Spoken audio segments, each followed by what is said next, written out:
Continuar, vamos a ver lo que es un poco de biología de malezas, ¿no?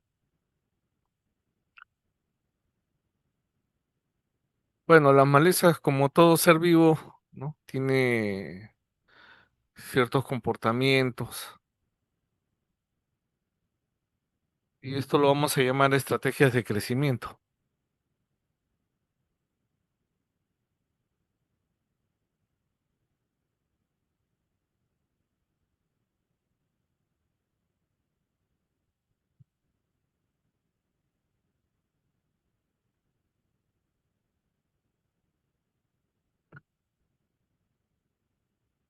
¿no?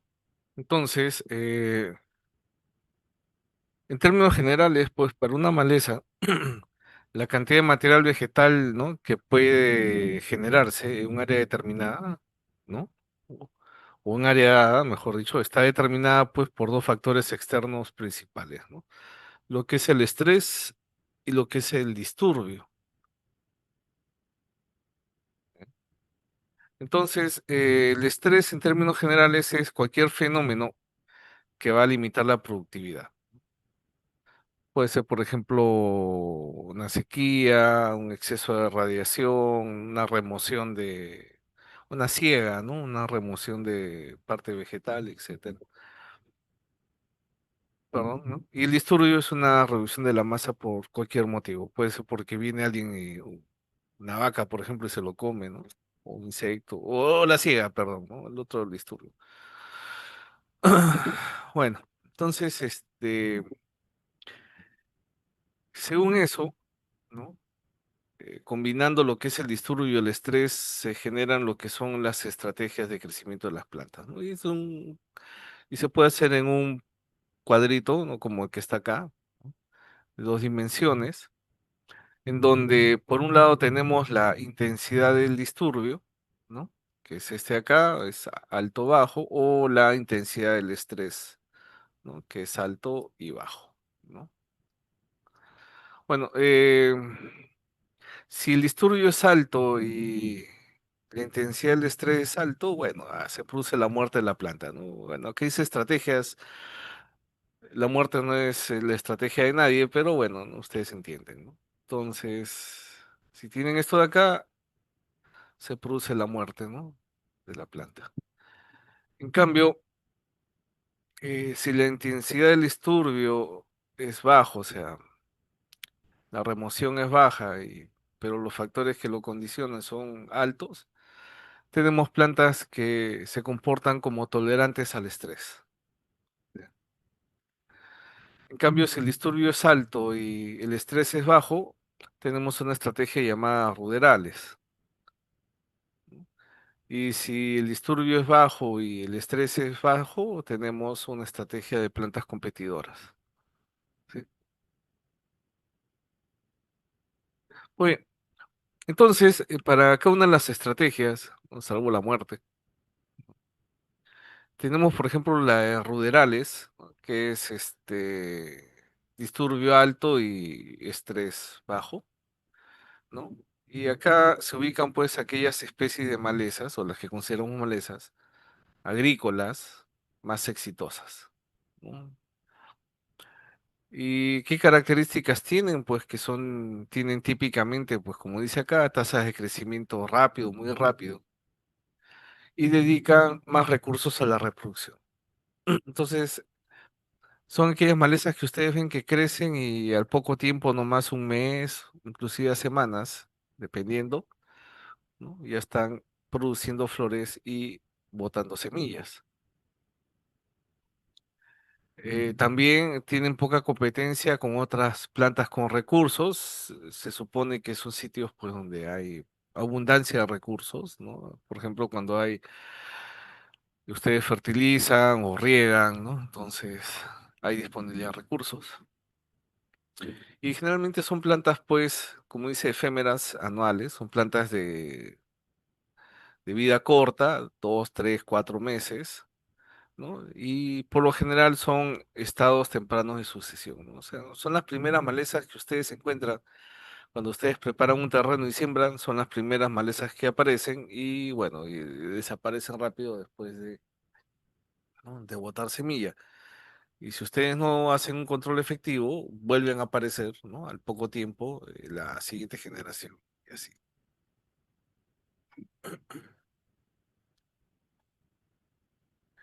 En la estrategia de competidores, que hemos visto acá, competidores son pues disturbio alto y estrés bajo. Entonces tenemos acá plantas que son bianuales y perennes. O sea, ustedes entienden qué cosa es una bianual, ¿no? ¿Sí? ¿Qué es una bianual?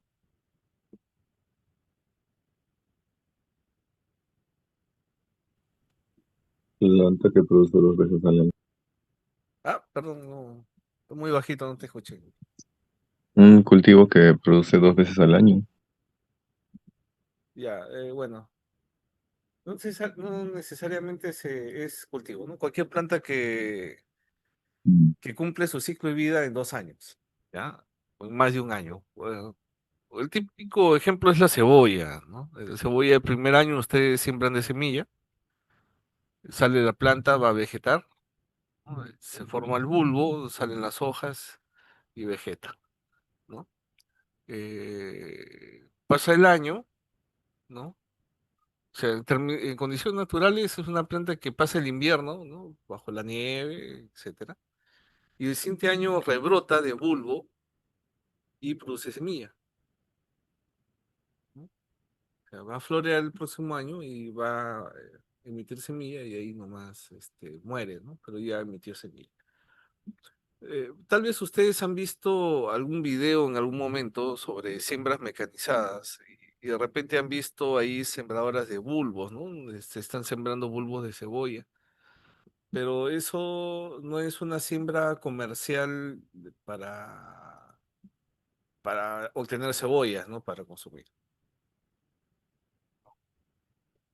Sheila, sí, así es, Sheila, ¿no? Sino que esa siembra es para semilla, ¿no? Si ustedes han visto sus videos, es una siembra para semilla, ¿no? No para obtener el bulbo. ¿No?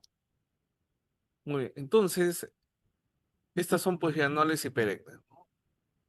Y son estrategias más competitivas, ¿no? De crecimientos en ambientes por lo general sin alterar, ¿no? Porque en ambientes que, por ejemplo, ambiente agrícola, donde ustedes están, digamos, campaña tras campaña arando la tierra, ¿no? Puede ser que persista, y de hecho hay especies perennes que persisten, ¿no? Pero son las menos, ¿no? Simplemente porque sus órganos de reserva son muy profundos, ¿no? La maquinaria no lo logra eliminar completamente. Bueno, pero en todo caso, son especies que invierten menos en semilla, pero más en los tejidos de soporte. Por eso son, por lo general, plantas leñosas, ¿no? Entonces forman leños, arbustivas o herbáceas bastante leñosas, por decirlo así, ¿no? Y ahí ustedes la tienen en el campo, ¿no? Bastante difíciles de eliminar, ¿no? Manualmente, ¿no? Pero ahí está. Muy bien. En la estrategia de tolerancia al estrés, cuando ambos, el disturbio y el estrés son bajos, pues reducen la asignación de recursos para el crecimiento vegetativo y producción de semillas, ¿no? O sea, como es un ambiente, bueno, poquito desafiante, en términos generales, ¿no? Entonces, tratan de crecer, bueno, ¿no? De gastar lo menos posible, ¿no? En su periodo de vida. Entonces, cuando hay alto estrés, perdón, es alto estrés, perdón. Cuando hay alto estrés, bueno, hay supervivencias de individuos maduros en condiciones de alto estrés, ¿no? Y tienen bajas tasas de crecimiento y se encuentran en ambientes no productivos. Zonas desérticas, por ejemplo, ¿no? O zonas donde falta pues un poco de agua. Bueno, muchas malezas arables, le llamamos malezas arables, aquellas malezas pues que conviven con los campos de cultivo por lo general. Entonces tienen características en común, ¿no? Con las competitivas y las ruderales y se le llama ruderales competitivas. Ahora, no se supone, si bien hay este tipo de clasificación, ¿no? Por estrategias, etcétera, no significa pues que una planta caiga en una sola estrategia y sea, ¿no? Exclusiva de ese tipo de estrategia, ¿no?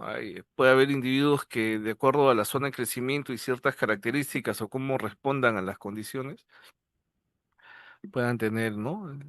Características de un u otro, como estas, ¿no? Las ruderales competitivas. Y generalmente, pues, aparecen donde se esperan algunos disturbios ocasionales, ¿no? Entonces, la práctica de monocultivo, pues, ha ejercido, ¿no? A lo largo de todo este tiempo, ¿no? Una considerable presión de selección en la evolución de las malezas. Y muchas características han evolucionado para el éxito de estas malezas, eso que están acá. Bueno, ¿saben lo que es presión de selección, no?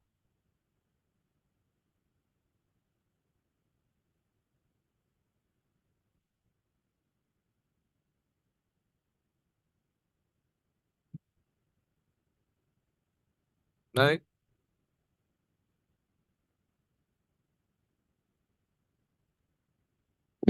Evolucionar por las condiciones.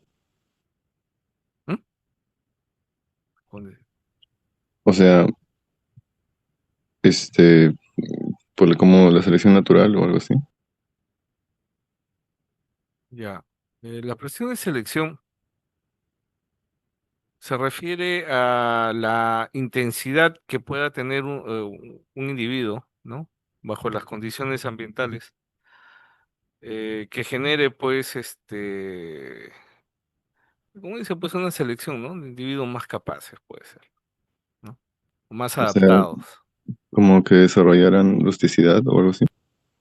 No, no. Por ejemplo, tú tienes una población de lo que sea. El típico ejemplo son los insectos, ¿no?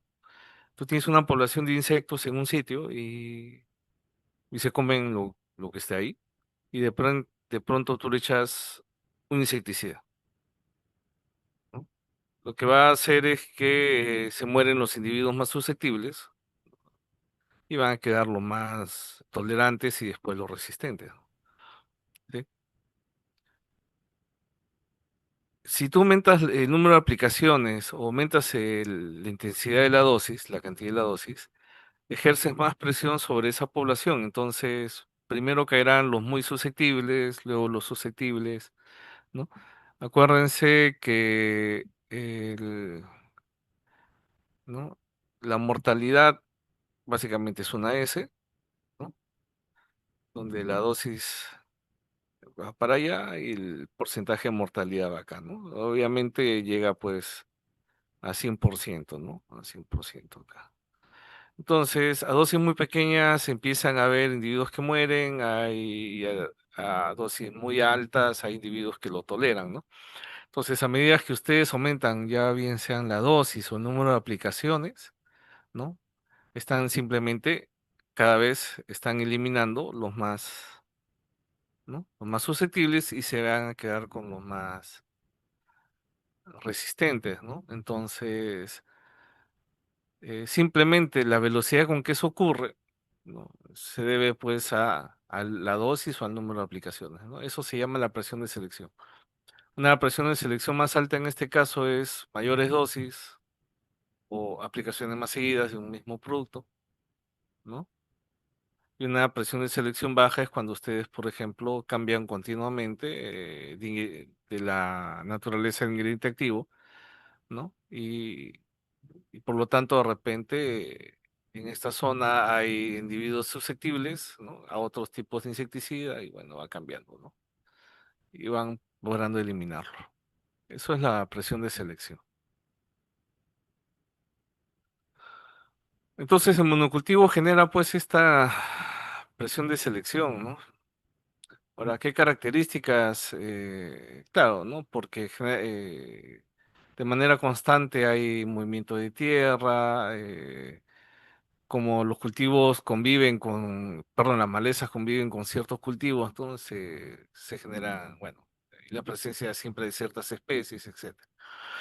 Muy, entonces, ¿qué características? Pues como dice ahí, ¿no? Que han evolucionado para el éxito de las malezas, tenemos estas 13 características, por ejemplo, ¿no? Primero dice requisitos de germinación cumplidos en muchos ambientes, como el Senecio vulgaris, o sea, puede germinar en prácticamente cualquier sitio, ¿no? Mientras tenga agua, por ejemplo, ¿no?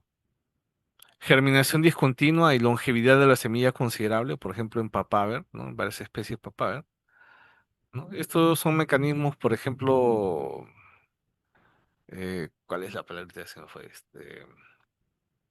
Dormancia, ¿no? En la semilla u otros mecanismos, ¿no? O sea, rápido crecimiento, ¿no? A través de la fase vegetativa hasta la floración, ¿no? Por ejemplo, cardamine, o sea, crecen muy rápido de manera explosiva, ¿no?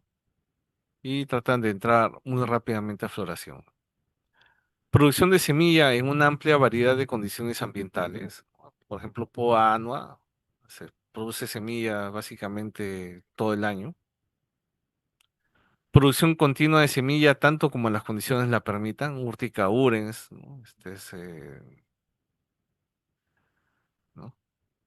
Muy alta salida de semillas en condiciones ambientales favorables, que no puede un álbum, ¿no? Esta es la quinoa silvestre, ¿no? Es una sola planta puede producir pues más de 100.000 semillas, 150.000 semillas, etcétera.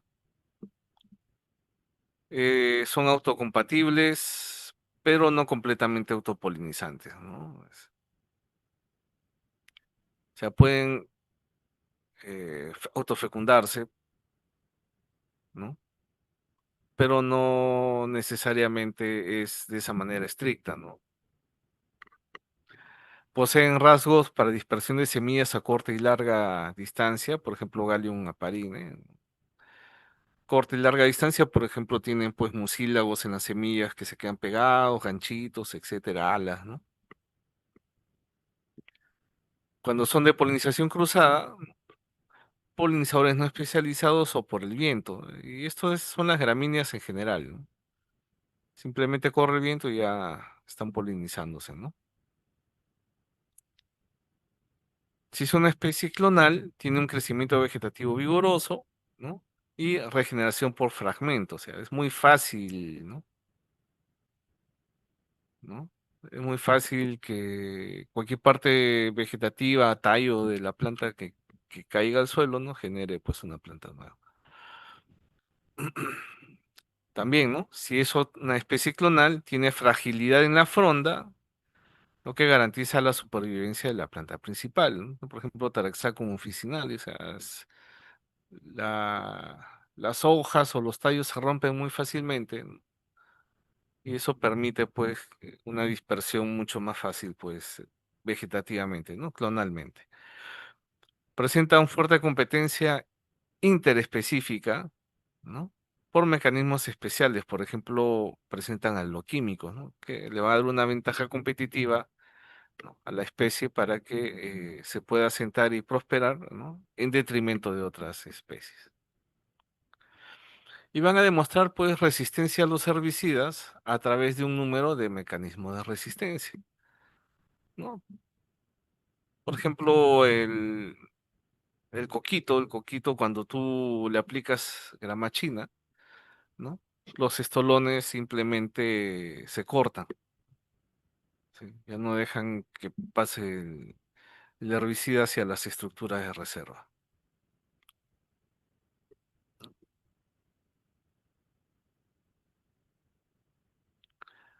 Muy bien. Entonces, el momento de germinación, una característica. Pues dice ahí que el éxito de algunas malezas se debe a una similaridad cercana al cultivo. Entonces, muchas malezas germinan justo después de la preparación del cultivo o durante o junto con la siembra, ¿no? Que se pueden parecer demasiado, ¿no? Estamos hablando, por ejemplo, de malezas amarantáceas, que de repente actualmente, ¿no? Con quinoa, kiwicha, maíz con ciertas gramíneas, ¿no? Puede ver. La profundidad de germinación también afecta, ¿no? Dice, muchas de las malezas arables germinan en los 5 centímetros superiores del suelo, ¿no? Un pequeño número puede germinar a mayores profundidades, pero estas tienen semillas más grandes, ¿no? Si se acuerdan de semillas o agrotecnia, si es que ya llevaron, imagino que sí, ¿no? Se dice que por regla general se dice que es la profundidad de siembra es el doble del diámetro de la semilla, ¿no? Acá también se cumple eso. Ahora, por ejemplo, Amaranthus, ¿no? Las semillas de Amaranthus solo germinan cuando están en los primeros 2 centímetros del suelo. Si están más profundo, no germinan y inmediatamente cuando ustedes remueven el suelo, ¿no? Por ejemplo, sacan lo que está un poco más profundo, lo sacan hacia arriba, ¿no? Germina esa semilla de Amaranthus. ¿Cómo sabe la semilla que está en la profundidad adecuada? ¿Ah? A ver, una idea.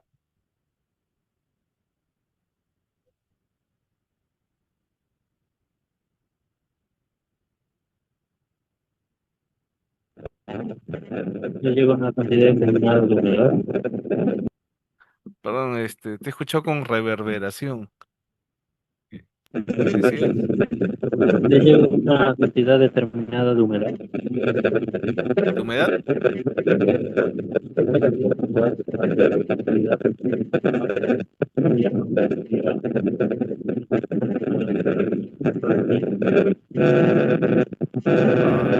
Ah, tienes un fallo de conexión ahí de tu micrófono. Es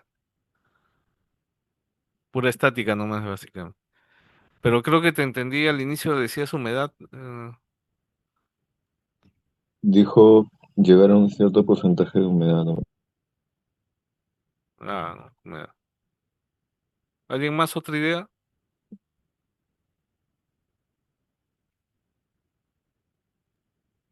Cuando, o sea, como usted dijo que era 2 veces el tamaño de su diámetro. No, no, sí, pero ¿cómo sabe que está la profundidad adecuada para germinar? Porque si es por humedad, por ejemplo, la semilla está a 10 centímetros de profundidad, tiene la humedad y germinaría. Y jamás saldría del suelo, ¿no? Si ustedes han visto alguna vez se han puesto a germinar kiwicha, por ejemplo, ¿no? Es una plántula bastante frágil. Y no te la imaginas, pues, saliendo desde 10 centímetros de profundidad, ¿no? Claro, por eso si está comentando, o bueno, preguntando sobre la, cómo saber si es la profundidad adecuada, entonces es por un tema de distancia, ¿no?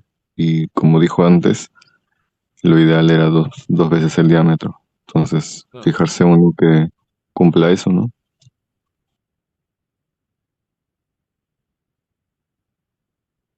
es la luz.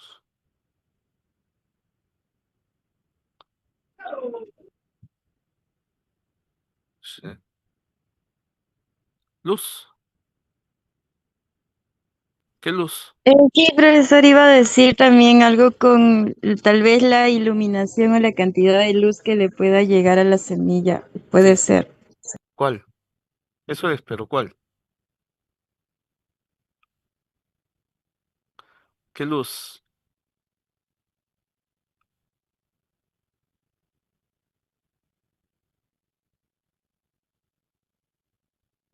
¿Qué luz puede penetrar o longitud de onda puede penetrar ahí un par de centímetros, ¿no? Del suelo, Sola.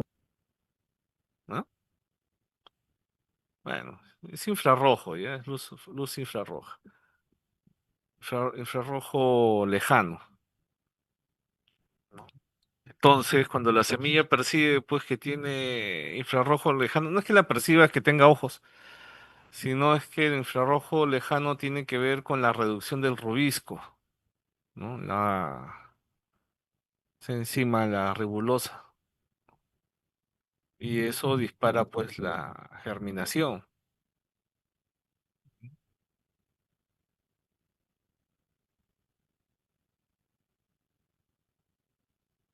Muy bien. Cuanto al método de polinización, ¿no? Bueno, la supervivencia y el crecimiento de población de malezas depende de una polinización exitosa, ¿no? Como toda planta, si no hay una buena polinización, no hay semilla. Bueno, no debería haber semilla, ¿no? Entonces, estas especies consideradas malezas, ¿no? Tienden a depender, pues, de insectos polinizadores no específicos. En el caso del diente de león, ¿no? Ahí van moscas, van abejas, mariposas, ¿no? Prácticamente todo lo que vuela, ¿no? Lo puede polinizar. O mm, por el viento, ¿no? Si ustedes se acuerdan, ¿no? La gramínea simplemente abre, ¿no? Separa la lema y la pálea, ¿no? Emergen los dos estigmas y también salen, ¿no? Los, los estambres, ¿no? Quedan colgando y simplemente están a merced del viento, del polen, ¿no? Entonces, términos generales, ¿no? Las malezas anales son predominantemente autopolinizadas.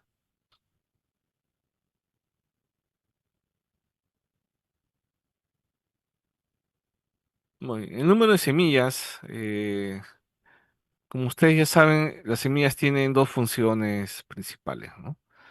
La dispersión de las especies para colonizar nuevos ambientes, esa es una, y otro es la protección de las especies contra condiciones ambientales desfavorables, ¿no?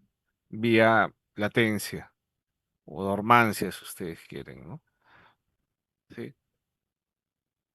Y las malezas, pues, van a producir comúnmente, como se menciona acá, grandes cantidades de semillas, ¿no? Lo que puede asegurar una considerable ventaja en un ambiente competitivo. O sea, es una especie que, por ejemplo, por planta bote 100 semillas, está totalmente en desventaja con una especie que bota 250.000 semillas. Simplemente esa cantidad, esa inundación del área por semillas le da una ventaja de competencia, ¿no? Por espacio. Y si estas semillas tienen algún tipo de latencia, van a asegurar una germinación durante el tiempo. Y alguna de ellas, pues, caerá, pues, germinará en cuando hay condiciones favorables, ¿no? En cuanto a la dispersión de la semilla, muchas de estas malezas tienen, pues, algún método para dispersar las semillas, como dice, a largas y corta distancia. s- Ganchitos, mucílagos, un papus, ¿no? Un papus algodonoso que le permite volar, ¿no? Llevarse por vientos, membranas, etcétera. Entonces todo eso lo permite la dispersión. Algunas, si no tienen eso, será pues una dehiscencia explosiva del fruto, ¿no? Hará que lo botes pues un par de metros más allá, ¿no? En el mejor de los casos, etcétera. Entonces, este es un cuadrito donde más o menos se ven algunas actividades, ¿no? Y qué tan lejos puede llegar la semilla de malezas de acuerdo, pues, a esta, ¿no? Por ejemplo, tenemos procesos naturales, ¿no? De dispersión de la semilla, ¿no? Que son de este color, ¿no? Entonces la salpicadora de lluvias, ¿no? Te da, puede ser unos cuantos centímetros, ¿no? Dentro del campo, dentro del mismo campo, ¿sí? Igual la de ciencia explosiva, las hormigas también transportan semillas de aquí para allá, ¿no? El viento, ¿no? Ya en caso del viento, pues te lo puede llevar entre campos, ¿no? Está justo entre campos. Los implementos de labranza también llevan semillas entre campos. Simplemente, ustedes dirán, ¿cómo, no? Es con el barro pegado, por ejemplo, en las rejas y vertederas o en los brazos de la herramienta, ¿no? Las mismas ruedas del tractor llevan barro pegado y ahí van semillas de malezas, ¿no? Las aves también, ¿no? Simplemente las aves comen las semillas de los frutos y lo están, ¿no? Básicamente lo defecan, ¿no?, en otros sitios, ¿no? Lavado del suelo, ¿no? Ahora, como por ejemplo, estaba viendo estos huaicos, ¿no? Simplemente el exceso de agua hace que corra pues con la capa superficial del suelo y ahí lleva pues las semillas.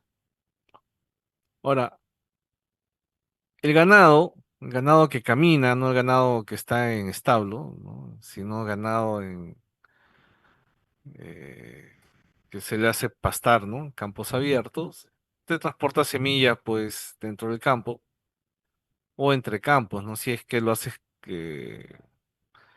caminar o cambiar de potreros, ¿no?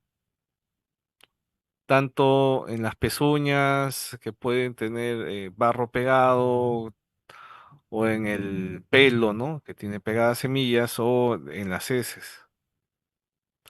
Las combinadas son estas máquinas que son las cosechadoras esas grandes que se ven en las películas, ¿sí? ¿No? Porque simplemente eh, se usan las máquinas pues en campos, entre campos y acá en el país inclusive entre regiones, porque muchas de estas máquinas se mueven, por ejemplo, de Piura a Ancash o a veces se llevan de Piura a Arequipa en algunos casos, ¿no? Cosecha de maíz, cosecha de cebolla, ¿no? Entonces, si no se limpian bien, ¿no?, en el interior llevan pues semillas, ¿no? El estiércol, esto es cuando es del ganado, básicamente, o ustedes mueven, ¿no? Dentro de, si tienen una chacra, un fundo y ustedes mueven el estiércol que generan sus animales, lo pueden estar moviendo, ¿no?, de un campo a otro. El agua de riego también, ¿no? El agua de riego puede llevar semillas, ¿no?, flotando. Semilla contaminada, por eso tenemos la ley de semillas, ¿no?, donde se ven semillas prohibidas, etcétera. Porque si tú compras un lote de semilla que está contaminado o produce semilla y no lo limpias bien y lo vendes, simplemente, ¿no?, envías esa semilla a malezas, ¿no?, hasta el sitio donde llegue, ¿no?, la venta de la semilla. Ahora, el ganado transportado es el ganado que, por ejemplo, eh, está en estas zonas de crianza, por ejemplo, en la selva, y lo traes y lo llevas, por ejemplo, a Cusco, lo llevas a Arequipa, lo traes a Lima. Bueno, para el comercio acá en Lima ya no interesa mucho porque no hay muchas áreas agrícolas, pero si llegan a otras áreas con áreas de cultivo, puede ser, ¿no?, que se lleven estas malezas. Por eso es que cuando importas animales vivos, sobre todo, ya sea domésticos o de crianza, es que entran en cuarentena, ¿no? ¿No? Se les ponen corrales, ¿no?, para que cualquier semilla que ellos hayan consumido, pues, en el forraje de origen, en el sitio de origen, ¿no?, puedan eliminarlo durante ese periodo de cuarentena, ¿no? ¿No? Y tengan el sistema digestivo limpio.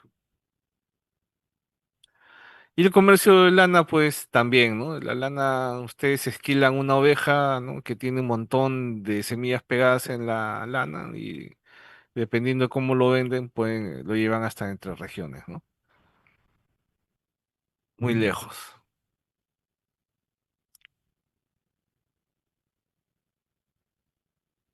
Muy bien. En cuanto a latencia y duración de la viabilidad, ¿no?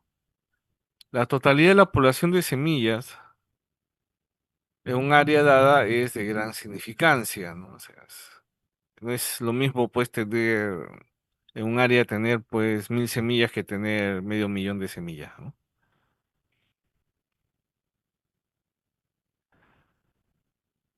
Luego aparece acá lo que es el banco de semillas del suelo. El banco de semillas del suelo no es otra cosa más que la cantidad de semilla viva que está presente en el suelo, ¿no? De generaciones anteriores, lo que vota y lo que vota ahora, ¿no? Entonces, el banco de semillas del suelo refleja la producción pasada y presente de semillas, además de aquellas que han sido importadas y han sido depositadas en ese suelo, ¿no? Entonces, es por eso que las malezas siguen apareciendo, a pesar de que ustedes continuamente están eliminando, siguen apareciendo malezas, ¿no? Porque pueden ser semillas de las campañas anteriores. Es reducida pues por la germinación, ¿no? La senescencia y la actividad de los herbívoros. Por estudios que se han hecho en otros países sobre todo, ¿no? Se han encontrado que en estos bancos de semillas de suelo hay semillas viables por lo menos 10 años, ¿no? O sea, se le han pasado 10 años echándole agua a ese suelo, ¿no? Para ver hasta dónde germina, ¿no? Bueno, entonces la latencia, ¿no? De estas semillas les permite pues germinar en distintos momentos, ¿no? Hasta que las condiciones son favorables, ¿no? Para el crecimiento. Ah, puede llegar que cierto porcentaje de la semilla crezca pues en verano, un sol tórrido, ¿no? Especialmente si hay niños, puede ser que no prosperen, se mueran todas. Un par de semanas más siguen germinando, ¿no? Y un mes después, las que germinan un mes después ya tienen condiciones pues de lluvia, ¿no? Temperaturas más templadas y que les permita crecer, ¿no? Entonces, esa es la idea, ¿no?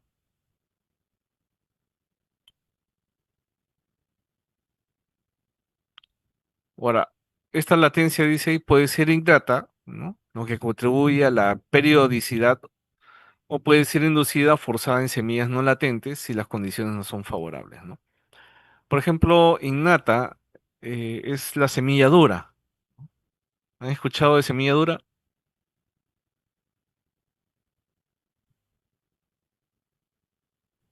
Sí, pues.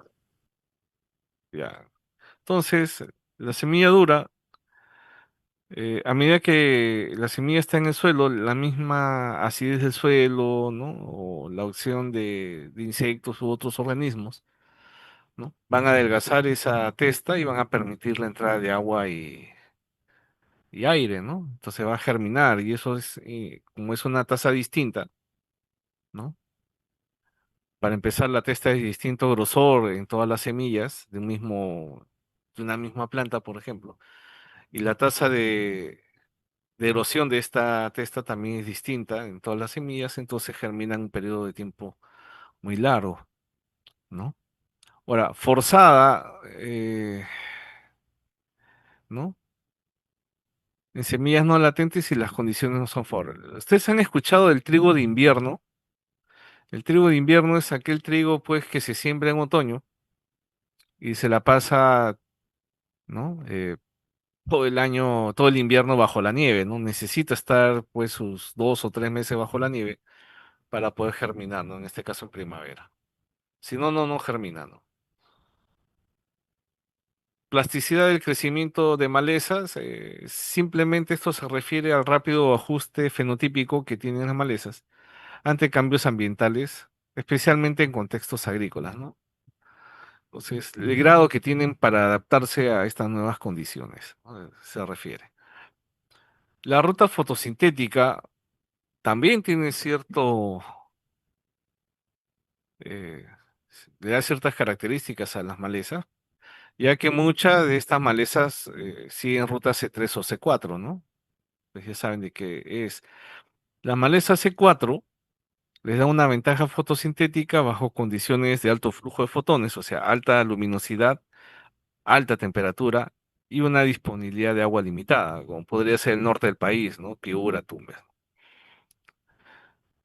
En condiciones temperadas, C3, en condiciones temperadas, ¿no?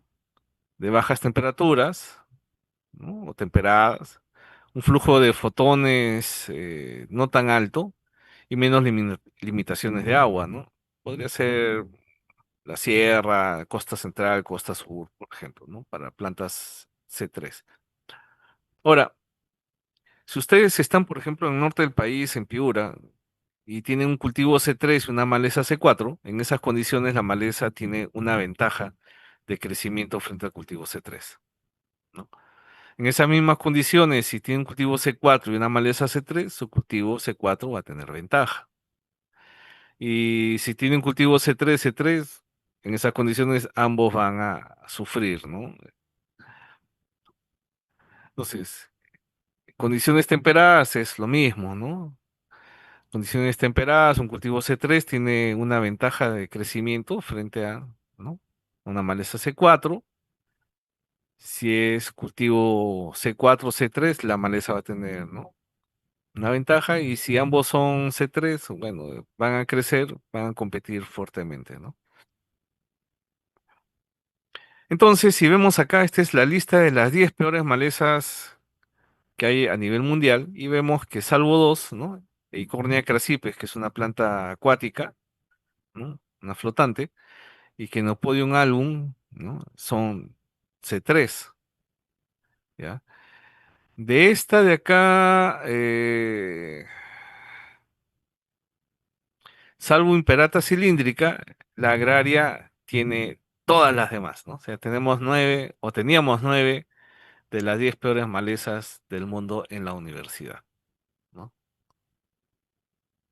Lo que pasa es que Icornia crassipes ya se eliminó, ¿no? Estaba en la lagunita frente a la, ¿no? Frente al auditorio. Y por último, ¿no? En cuanto a reproducción vegetativa, ¿no? No todas las malezas clasificadas como ruderales competitivas son anuales, ¿no? La excepción son las herbáceas perennes, que tienen alta capacidad de crecimiento vegetativo. La ventaja es que depende de la planta madre en etapas tempranas de desarrollo, y la desventaja es que las hijas son idénticas a la planta madre y no ocurre dispersión, ¿no? Estamos hablando prácticamente de plantas de crecimiento, dispersión clonal, ¿no? Mediante fragmentación, estolones, etcétera, ¿no? Entonces, estructura estolones, rizomas, tubérculos, bulbos, etcétera, ¿no? El cultivo y el disturbio del suelo, o sea, la remoción del suelo, pueden promover la fragmentación de estas estructuras vegetativas, ¿no? Como en el caso de la grama china, y solo el cultivo continuo puede prevenir la acumulación de la reserva de nutrientes. O sea, la eliminación constante de la parte aérea va a generar agotamiento de estas estructuras de reserva. Muy bien, entonces lo dejamos acá. Próximo martes, espero que sea allá en La Molina, ¿ya? Entonces, gracias, nos estamos viendo. Gracias, profe. Hasta luego. Chao, Profesor, buenos días. Hasta luego, profesor. chao, chao. Hasta luego, profesor. Gracias. Ya, nos vemos. Pasen un buen día.